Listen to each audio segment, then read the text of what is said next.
What is good, guys? It's Rey-Jay back with another video, and in this one I want to break down what's going on with Tesla, SPY, Nvidia, the QQQ, and a couple tickers real quick.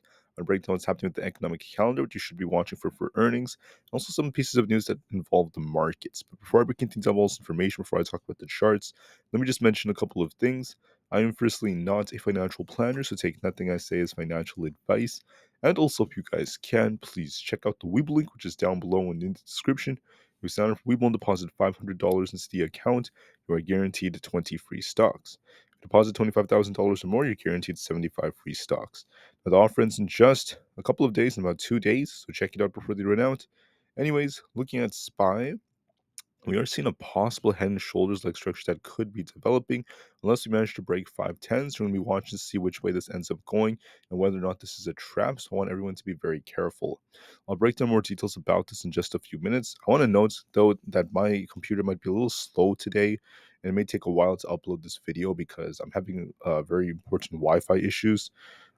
There's a big outage in my area, and there's no other hotspots available. So I'm using my own mobile hotspot right now. I'm connected using my phone. So hopefully this works out. That's the only thing I can really do for the time being. So I'm going to try to do this quickly, and hopefully there aren't any like moments where this lags too much. Anyways, today is going to be Monday, February 26th. At 10:30 a.m. Eastern Standard Time, watch for the Dallas Fed Manufacturing Index. There's also new home sales earlier at 10 a.m., but that's very minor. Expect a bigger move at 10:30 a.m. When we see the manufacturing numbers come out. At 11:30 a.m., we have like the 6-month and the 2-year auctions coming out. So watch and see more volatility at those times. Besides that, 10:30 a.m. is when we should see the biggest volatility. Now for earnings, didn't really see much. I did go over Berkshire Hathaway yesterday. We have Unity and Zoom coming out later on. I just want to note that Berkshire had a record amount of cash that they were holding. Revenue is very strong with some sectors that declined, such as energy. But overall, earnings were quite decent for them.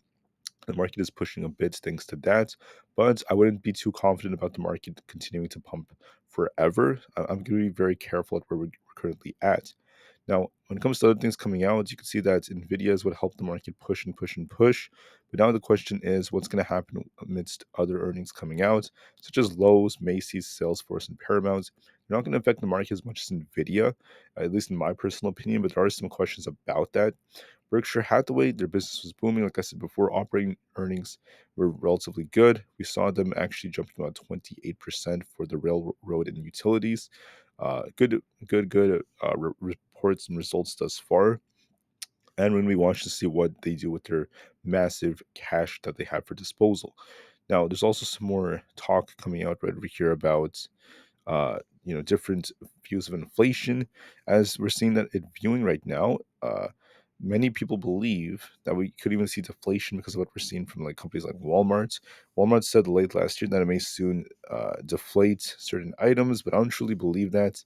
I think that the majority of prices are not being deflated. It's more like a lot of them are it's more like disinflation. So the rate at which inflation is going up is slowing down. I don't think prices are going to drop insanely hard or much from here. They're going to likely just slow down the rate at which they're going up. So it is what it is, guys. We'll see what happens with other prices. And finally, for airline passengers, they may soon have to pay for more baggage.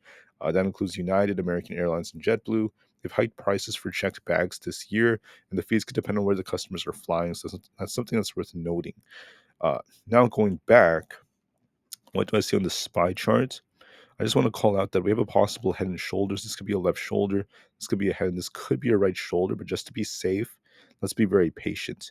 We need to see SPY reject just under 509. If we reject just under 509 and we end up losing support at 507, expect a big drop all the way down to at least 504. Even the 503s could be coming quite quickly, and even lower levels than that. So I want everyone to be very careful right here. This could be a reversal signal. To turn bullish, we have to see SPY break 510, so we'll see which way it goes. But just so you know, this is a big red flag, so just be very careful when trading SPY, when looking at it. This could be a trap, a little pop and drop like move. I also want to note that we have this gap way down here towards 500. So if it does end up breaking down and losing, 20 EMA and such, bigger drop is coming. So be careful, everyone. There's a possible head and shoulders on SPY. We need confirmation for this to play out, and we'll wait and see. If we break 510, we're going to be pushing to 512 plus. If we reject here, this is like a right shoulder. So this is like a head. Sorry, this is a left shoulder. This is the head up here. And this is the right shoulder forming. We lose this, 507 is coming. If we lose that, we're going to see a big drop. So watch that on SPY, guys. There's going to be a possible rejection here, so be careful. On the QQQ, this is trying to rebound a bit, but be careful. We have a potential reversal pattern. We got this long wick right here. We established a lower. We broke this low right here already during the pre-market, trying to rebound to 438. To turn bullish, we have to try to hold above 438 and start breaking to 440. To be bearish, we have to push to 438 or so and reject and come back down to 436. If we lose 436, a bigger drop is going to be coming all the way down to 434, 432 and lower levels. So this could be like a reversal signal, kind of like pop and drop. So there could be a big drop right over here. So be careful, guys. There is a risk for that on the QQQ. So just like SPY, it might push into this liquidity zone, then start coming back down. There is a risk of that for today, but watch and see just to be safe. Anyways, going back to Nvidia. I would say that Nvidia has a very similar head and shoulders like structure. We do have a gap below. We're still just under 800. I did anticipate it's going to pop a little bit before we come back down. So Nvidia is going to dictate the QQQ. If we get one more push, we could see 807 as resistance if we break 800 and then reject. Or if we reject off either 800 or 807, watch it kind of hit this zone and then come back down. So watch this gap to get filled at 878. If we lose this, a big drop is coming to 776, and eventually 765. So look for a little pop. We'll see if we could hold above 800. If it could hold above this, there's some life for it. If it pushes into this like low 800 zone, then we reject. A big drop is coming to Nvidia all the way back down, in my opinion, to fill this gap and possibly even to the lower levels. So watch and see if we get a pop and drop or if we just start sinking. So be very careful in the markets, guys. Nvidia is just under 800. We'll see how it reacts to this resistance and we'll see how it does. The trend is still technically bullish, but we have to see if we're about to form a reversal. So I just want to call that out. All right. So once again, if we lose key support, we turn bearish. If we start breaking down and there's a change in our structure, could be bearish because we have this high right here. We could be establishing a lower high before we continue lower. But just to be safe, watch 800. Do we hold above 800? If we do hold above this, there's some potential for life. If we reject near the 800 area and we come back down, that's going to be a bearish signal and a bigger drop could be coming to these zones I called out. So don't forget about that.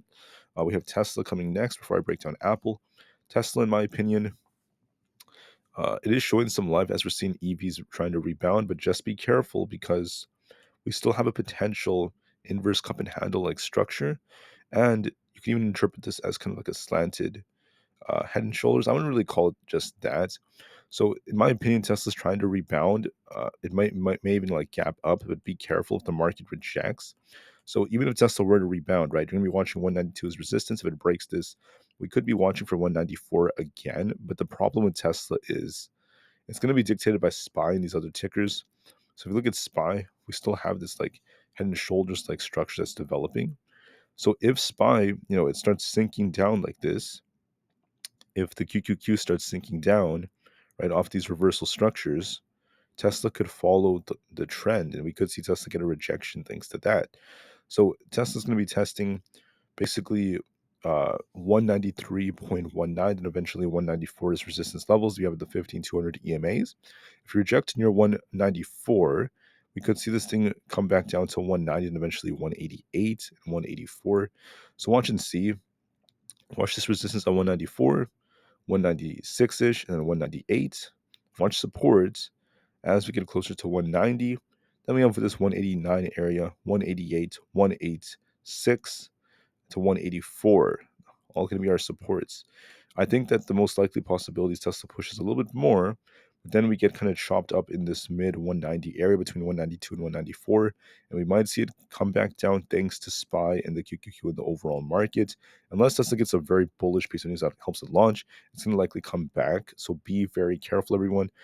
There is a risk of some downside, so I'm going to be very careful with Tesla, and I'd say the same thing for the whole market. And then finally for Aapl, okay, Aapl, in my opinion, is trying to rebound a little bit, but we'll have to see if we could hold support or not, or if this is a trap. Now, we have like a left shoulder here, a head and maybe a right shoulder. This could be an inverse head and shoulders, but we have to see Aapl bounce, try to break back up of 183.5. If it fails to break 182 and rejects, it has to hold either 181.36 or 180. If we lose 181.36, watch 180. If we lose that, we turn bearish. So wait and see. Do we get a rejection? Do we lose 180 and turn bearish? Or do we kind of like come down and bounce and try to make our way back up to 183.5? We'll have to wait and see. It is still possible for an inverse head and shoulders to pan out, but I'm going to be careful because how SPY and the QQQ are looking. This could be a trap, and Aapl could still sink lower. So be careful. Let's see if you hold above 180 or not. So that being said, I thank you all so much for listening. Please have a great day, guys. Take care. Hopefully, this video does not take forever to upload as I'm having Wi-Fi issues, but we'll see how it goes. Thank you for listening. Have a great day, and peace out.